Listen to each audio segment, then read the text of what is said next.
An object of mass m is moving with speed v0 to the right on a horizontal frictionless surface as shown above, when it explodes into two pieces. Subsequently, one piece of mass 2/5 m moves with a speed v0 over 2 to the left. The speed of the other piece of the object is...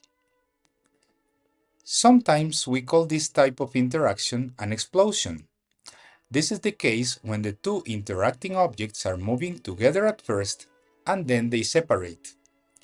The equation of conservation becomes then mass m times v0 is equal to 2/5 of m times negative v0 over 2 plus 3/5 of m times the final velocity.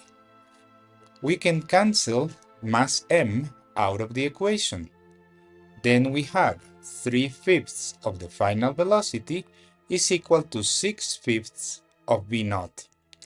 This means that the final velocity is equal to 6/3 of v0 or 2 v0, which is option E.